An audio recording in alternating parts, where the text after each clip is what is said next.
Good evening, good afternoon, wherever you may be. I want to thank you again for tuning in to Virtuous Streams for another episode of Dad Can We Talk. I am your host, Gabe Dorsey. I'm glad that I didn't scare anybody off. I know last week got a little intense, which is a first for me because you can ask anybody who knows me. I'm a very laid back. I'm the most laid back dude you'll ever meet in your life. I really am. If you recall on last week, I kind of got into a little bit of why I wanted to do this show, why it's important to me to do this show. I shared with you a little bit about my story, about what I've been through. I told you that my generation is lost and that some of us just need that guiding, helping hand to say, especially for the men in my generation, some of us just need that guiding, helping hand to say, I got you. As I mentioned, every man should know that when he falls, his brothers are around him, excuse me, to pick him up and to put him back on his feet. So, on today, what I want to talk to you about, I want to share with you, as again, a little bit more of my story and about really why it was important to me to do this show.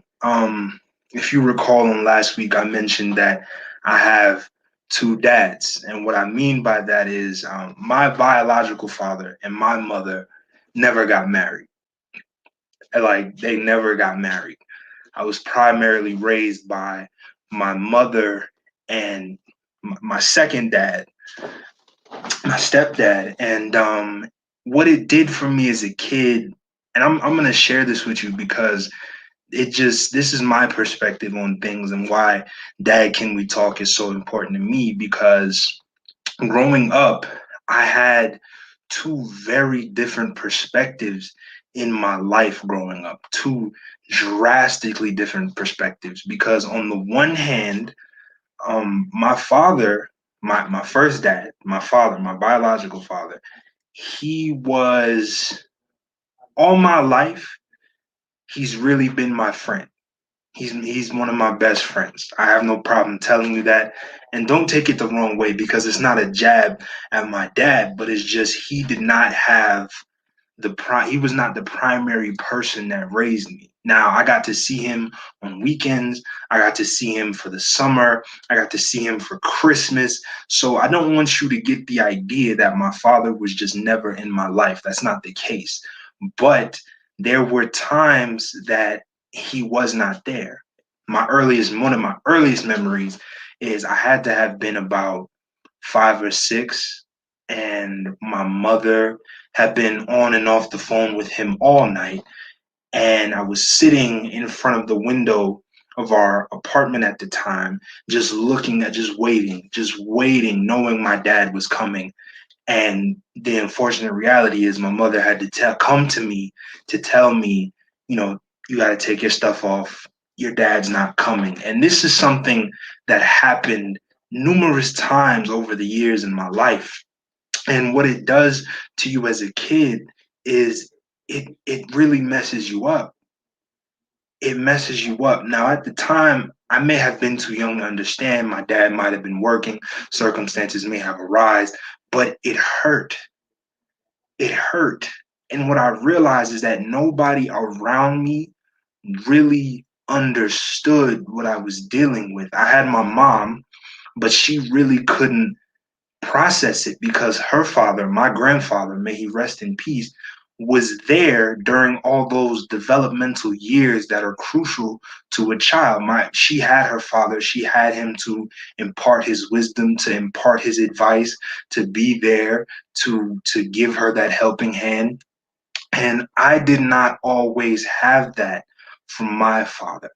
And what it led to was a lot of anger and a lot of frustration, because I felt like my siblings, right? My siblings and I don't share the same father biologically. You understand what I'm saying? We don't share. So their dad was there, 24/7.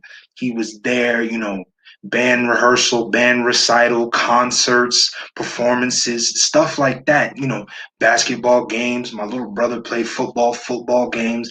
He was there. And my dad was not. And I used to look around and feel just so bothered because it's like everybody else had their dad, you know? And my father did make some big moments in my life. Again, I don't want you to think that I'm sitting here bashing him because I'm not. I'm giving you just some perspective on my life. But what it led to, again, was just so much frustration because I looked around at my friends, I looked around at my family, I looked around and I saw, my cousins had my uncles, you know, my cousin had my uncle Kiwe, his kids had him like all the time, And what I wanted for myself was that I wanted that, I want my dad to be there. We had hero day at school. My dad couldn't be there, even though he was my hero. I graduated high school and he was there in the crowd. I could show you the pictures. He was there. Out in where I live, they say continuation. So he was at my fifth grade continuation and he was there. But it's just, I wasn't always able to reach out to get that, hey, dad, I'm struggling with XYZ. How do I handle this? Hey, dad, I like this girl a lot and I'm not sure if she likes me too. What do I do? Hey, dad, I'm struggling with, I'm hitting puberty and I'm not sure, what's going on. So, it just didn't, I didn't always have those moments with my dad. Now, what I will tell you is that my father gave me my love of comics. He gave me my love of superheroes, of reading, of just, there's so much that he did give me. There's so much that he gave me that I appreciate him for and I love him for. And it was just, and I'm at a place now where I can tell you honestly that I know that, and I'm gonna share this with you because it's put a lot of my life in perspective as far as moving and operating in the world to where I am right now. And it's something that I'm learning to live by more and more. And what it is that when it comes time for you to stand in front of God and account for what it is you've done, He's not going to ask you, well, how did they treat you? He's going to ask you, how did you treat them? The Bible tells us, honor your mother and your father that it may be well with you and your days may be long on the earth. And it took me a while to get to a place because I have no problem sharing with you that it's been a lot of anger and frustration in my life. My father did some things that I just didn't like I did not like at all. I found I had a brother that I knew nothing about for 10 or so years. And I didn't meet him until I was about 14. I was literally starting my freshman year of high school, and I had no idea that my brother existed. I had none whatsoever. So, on the one hand, I have my father, my first dad, remember that. And on the second hand, I have my second dad, my stepdad. And this is where that other perspective comes into play, right? Because I told you that my father, while yes, he's made some mistakes, he's given me so much that I appreciate him for. And don't again, I'm not bashing my father. I want you to understand that. I want you to get that we're talking about perspectives here. This is all about perspectives, right? So on the second hand, I have my second dad, right? And he is doing his best because he's never been in this situation. He's been with my mom all my life, like literally since I was a baby. All my life. My mother, when I was growing up, she would never pass up a chance to tell me that. She would never ever pass up a chance to remind me that he's been in my life. He's been in my life since I was a baby. But we butted heads a lot. Like we butted heads so much because again, I'm an angry little boy. I'm an angry little boy. I'm angry, I'm hurt, I'm frustrated, you know, And what it does for a lot of children, and I can speak to this, what it does for a lot of children is it puts you in an awkward place because you're struggling now with your identity. You're struggling because on the one hand, I have my second dad who's trying, to work with me. He's trying to understand, and he can relate because he has a similar story, but I don't want to hear his similar story. I'm gonna be honest with you. I don't want to hear it at all. What I want I go through so many emotions. I'm angry little boy here. I go through so many different emotions. Is it my fault my parents aren't together? Is it my fault? Does my dad not want me? Does my dad not want anything to do with me? Did I do something wrong? Is there something I could have done? Is me being here the reason that my parents don't love each other? And these are all things that are turning around in my mind. So mind you, from elementary to high school and even some years into my adulthood, these are the things that I'm struggling with because I'm still struggling with the fact of like, this is what I want my dad to be. My first dad, this is what I want him to be. This is what I want him to do.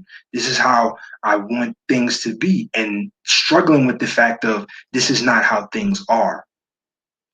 And this is something that a lot of children in my position go through. This is something that we struggle. And I can tell, and this is again from my experience, and not just my experience, but the experience of others. I can tell you that these are the things we go through. I have people in my ear. When you have both of your parents speaking negatively about each other to you, if I can give you some advice, please don't ever put your children in the middle of you and their mother or their father. Don't do it. Just do not do it. It will hurt them to no end. It will hurt them to no end. I had my father speaking negatively about my mother. I had my mother speaking negatively about my father. And a lot of times they didn't even realize they were doing it.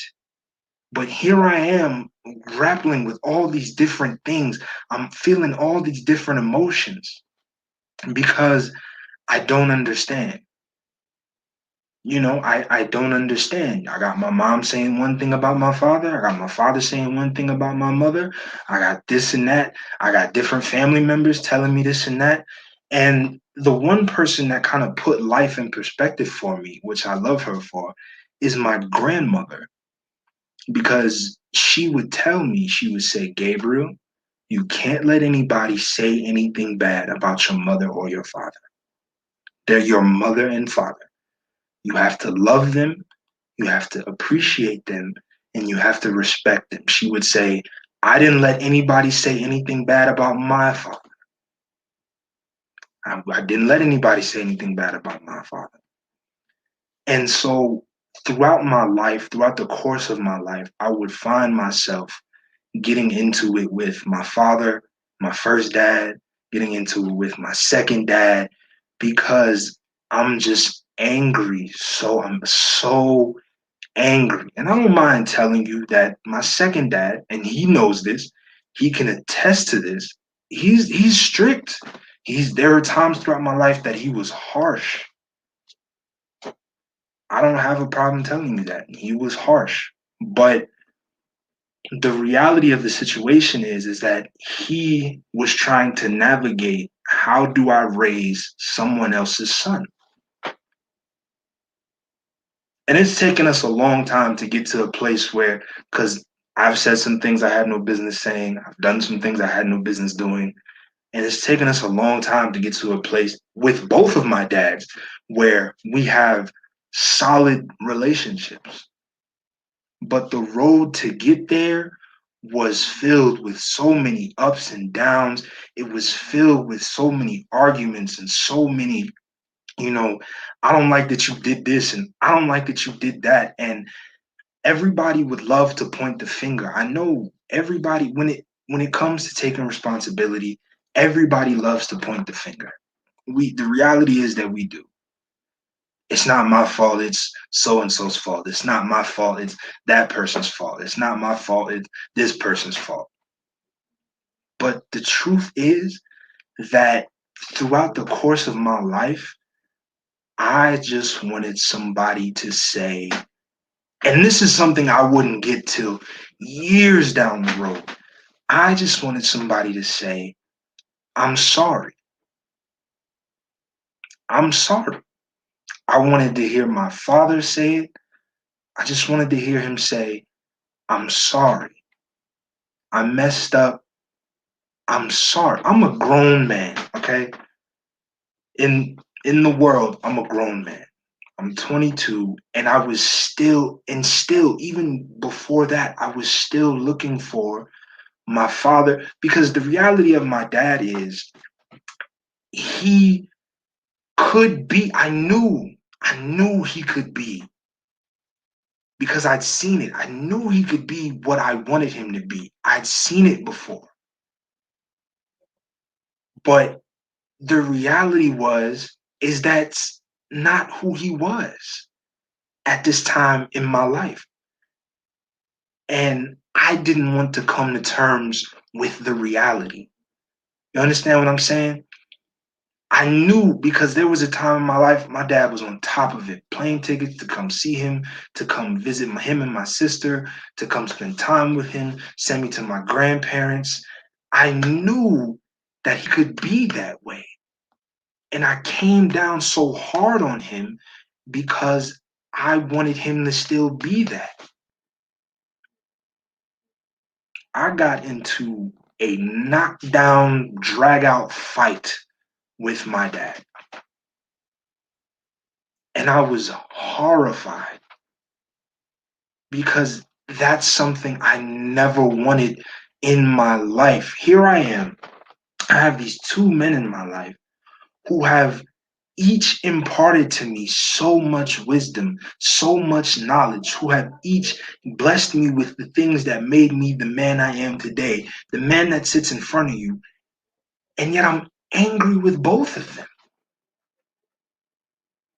I'm angry with both of them. It took me so long to get, I'm gonna be honest with you, I just came home to my parents, and it took 20 something years for me to get answers to questions I had all my life, to get to a place where I could hear the words, I could have done some things different, from my second dad,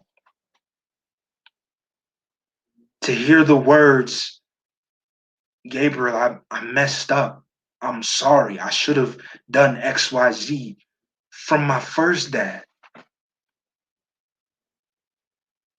To finally have those conversations with both of them, to say, this is what happened while I was growing up, and this is what it did to me.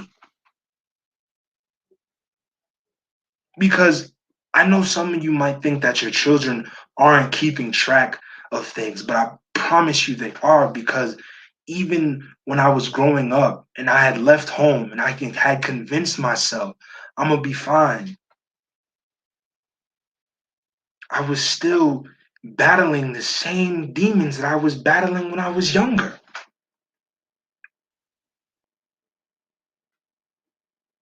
I'm still, I was still a little boy searching for my father to say, I'm proud of you.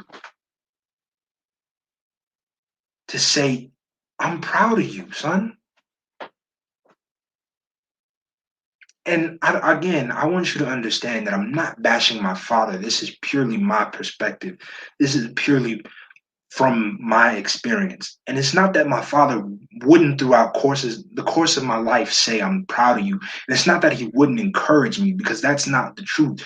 But what I'm saying is that when I needed the most encouragement, when I needed the most guidance, that he could not always give it to me. And part of growing up, and remember, I talked about this last week, part of growing up is realizing that you and your family are caught in a cycle. Because my father, it didn't start with me and my father, it started with him and his father. There was a disconnect. Some things weren't passed down, some things weren't handed off to my father. So when it became his turn to be a father, some things weren't handed off and passed down. And upon realizing that, I had to not only accept forgiveness from my father, I had to ask him for forgiveness. Because what I realized is, yo, I'm caught in the same cycle. We keep passing this down through the generations. This is not an indictment against my grandfather. This isn't an indictment against my father. What I'm telling you is that I realized now that my father couldn't do certain things because he had never been taught how to do certain things. My parents had me young, so while they were still trying to raise me, my dad was trying to still raise himself. And I know a lot of kids my age, or a lot of young men my age, and a lot of young men younger than me aren't at that place. And I'm here to tell you today that that's okay. That's okay. It's okay to not be at that place where you're not ready to forgive. It's okay to not be at that place where you're not ready to sit down and have those conversations. It's okay. It doesn't happen overnight. It's not an overnight process. It's taking me all of 22 years to get to a place to say, Dad, I forgive you. To look at both of them, both of my dads, to look at both of them and realize you were doing the best you could.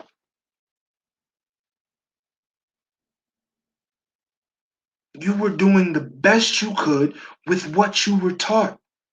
My second dad, he likes to say a lot. He likes to say, I'm preparing you because I'm 1.0.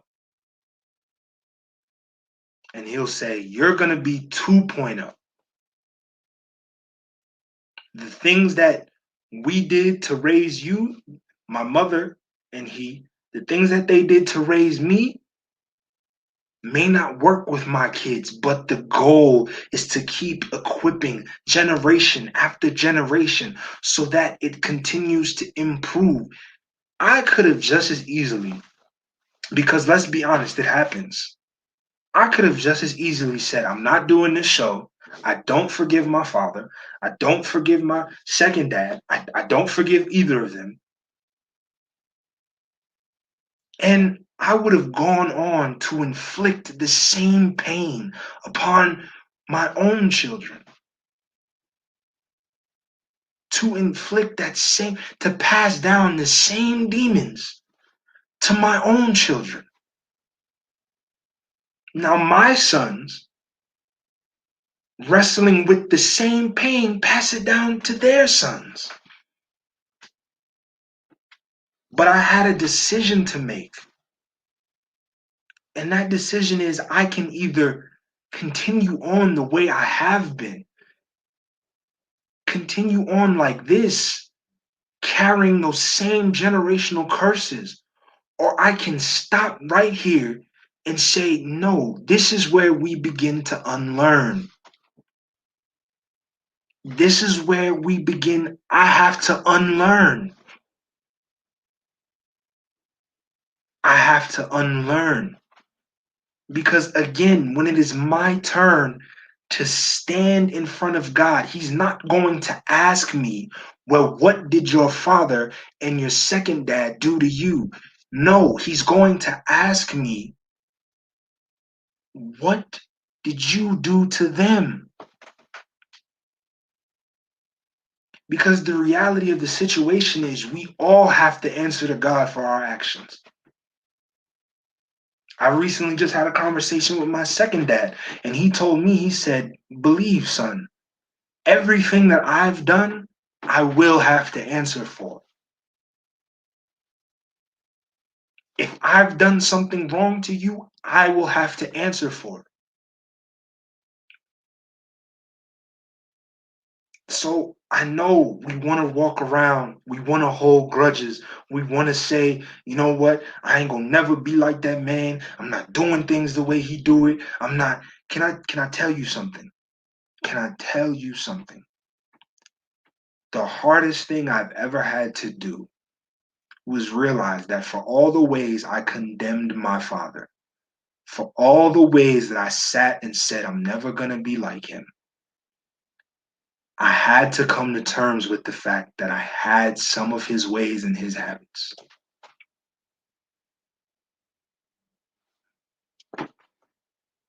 That's the reality of my situation. I vehemently swore up and down, I'm not going to be like him. I'm nothing like him. I'm not doing things the way.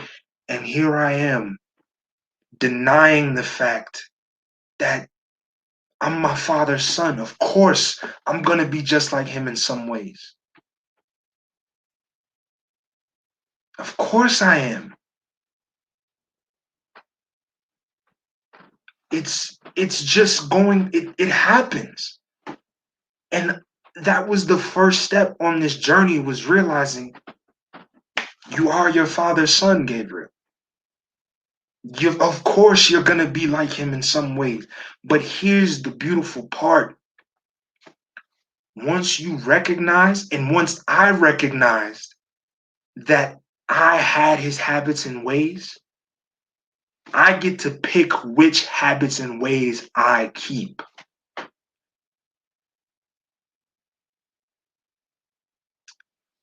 If you ever listen to psychology or anything like that, they will tell you that your personality is a combination of those around you in your life. And here I had examples of many examples of men in my life. I saw the good in them, I saw the bad in them. And once you identify which is which, you have a decision to make. Which habits do I keep?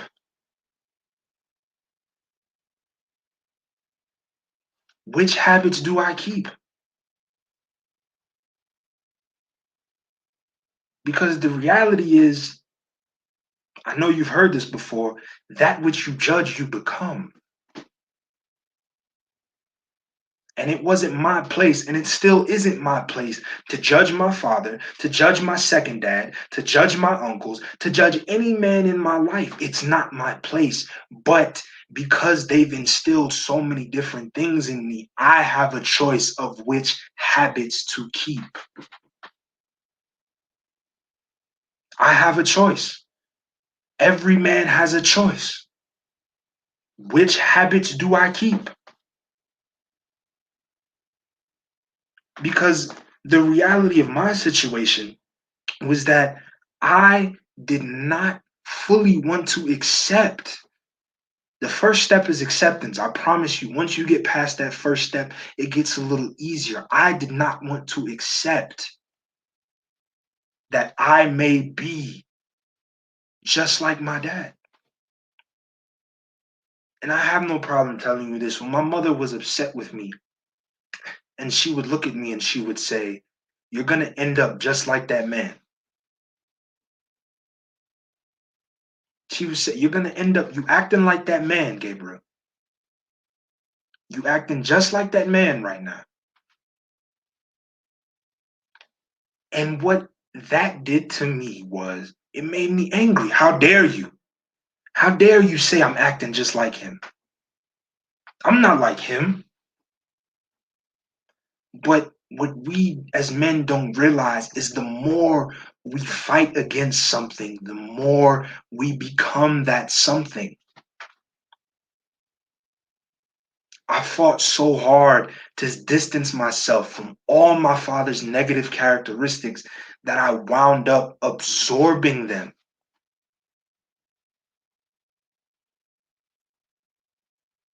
I wound up absorbing them. I wound up taking them in. I wound up doing the things that he did to me, to others that I didn't like.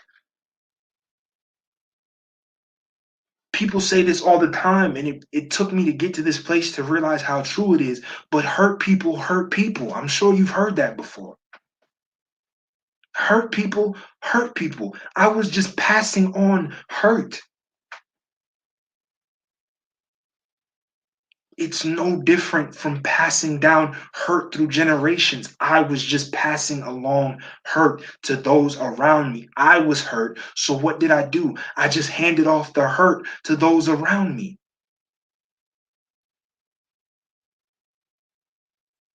because I didn't want to admit. I didn't want to admit. Nobody wants to admit to being we walk around, man, chips on our shoulders. We walk around, we got it. And by not dealing with what's hurting us, by not dealing with what was hurting me, I just kept handing off hurt. So I'm here today to tell you that it's no different. It's no different than handing off the same pain from father to son throughout the generations. There's no difference. You're just handing off hurt. You hurt your son, so your son's going to hurt his son's going to hurt his son, and so on and so forth. And we just keep passing down hurt.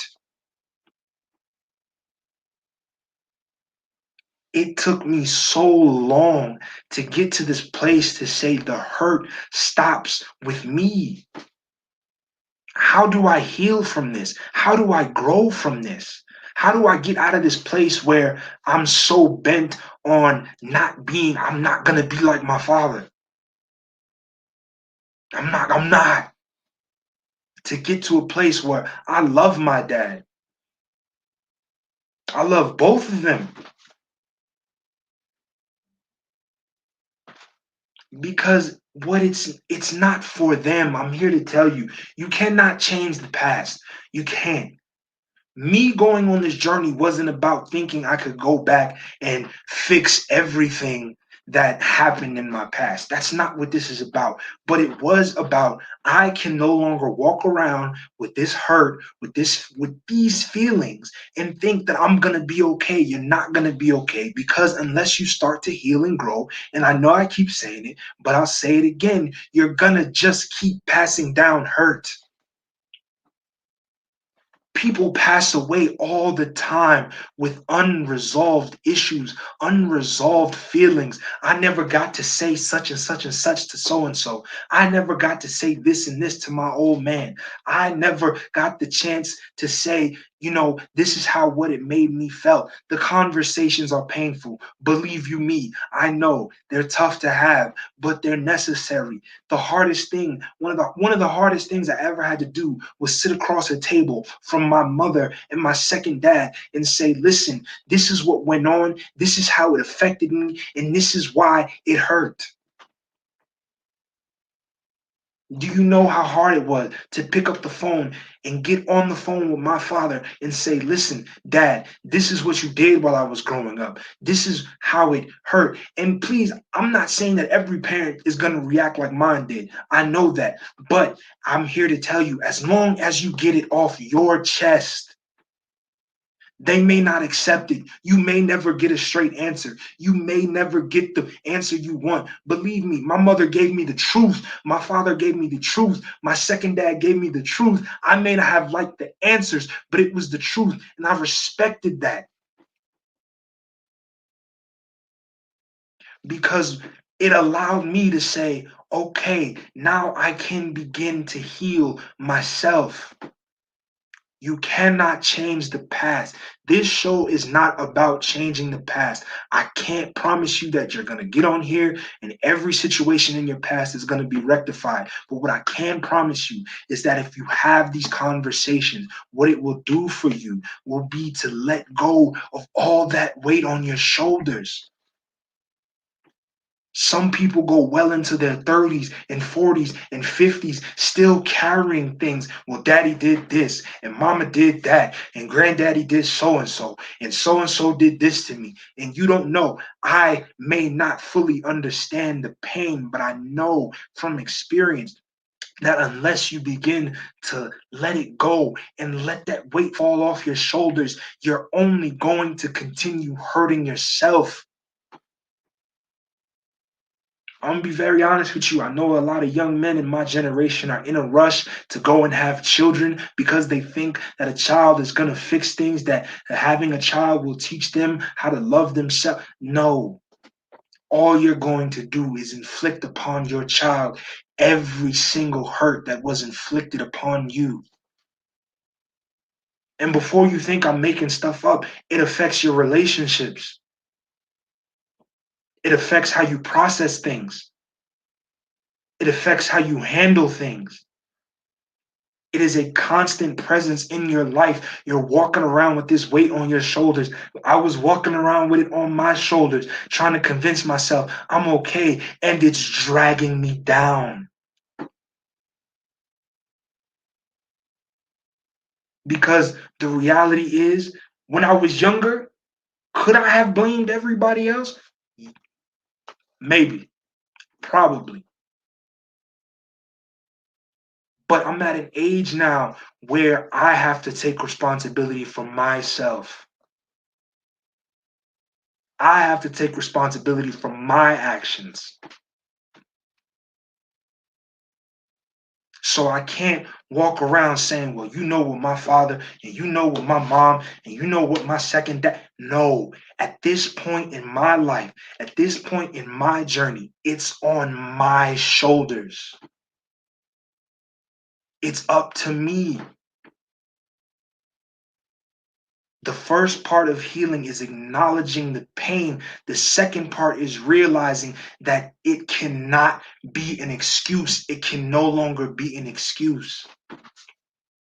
And this is coming from someone who's used it as an excuse for years. I have no problem telling you, I used it as an excuse for years. Ah, well, you don't know. You don't know what it's like. You don't know. You don't know what I'm dealing with, what I've been through. You have a responsibility to yourself. You have a responsibility to your future to heal. You have a responsibility to heal from what hurts you. You want to see yourself grow. You want to see yourself get out of what the mess you're in. You have a responsibility to acknowledge the pain, then heal from the pain. I would love to walk around saying that it's not going to do anything for my life. Blaming my mother, blaming my father, blaming my second dad, it's not going to do anything for my life.